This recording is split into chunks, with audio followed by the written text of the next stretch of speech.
ठीक है दुनिया कहलियो हमरा से बियाह कर दी किया रे मुझौसा गए हमने पलंग लगो नहीं कुर्सी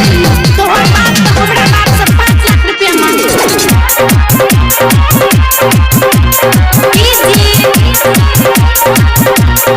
मीठू राजा राजा पटोनी मां गायत्री रिकॉर्डिंग स्टूडियो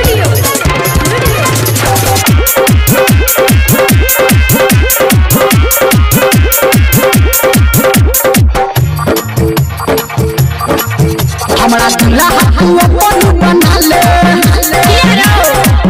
अही लगन में शादी रचा ले हमरा दुल्हा तू अपन बना ले अही लगन में शादी रचा ले कि तोरा से दहेज नहीं हम लेबो कते कोटा न रहत नहीं हम लेबो तोरा से दहेज नहीं हम लेबो कते कोटा न रहत नहीं हम लेबो कोले गई घर की आनो कोले गई घर की आनो कोले बिया तू हम रास गे तोरे से कर रे बनरा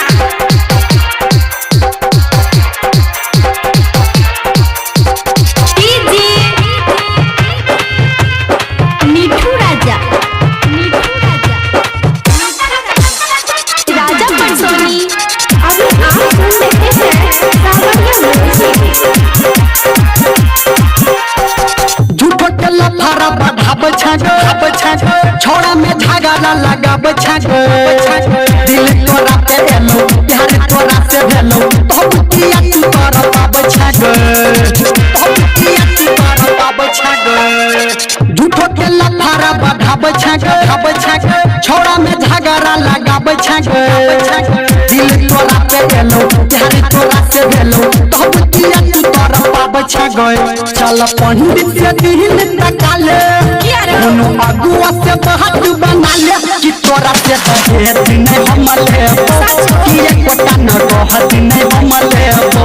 कि तोरा से दहेज नहीं हम लेबो कि एक कोटा न रहत नहीं हम लेबो ठीक है जाओ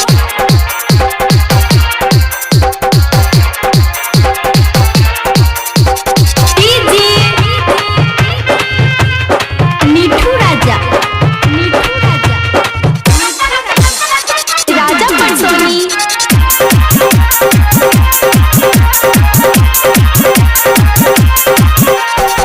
तोरा ले खाना बनेबो घरे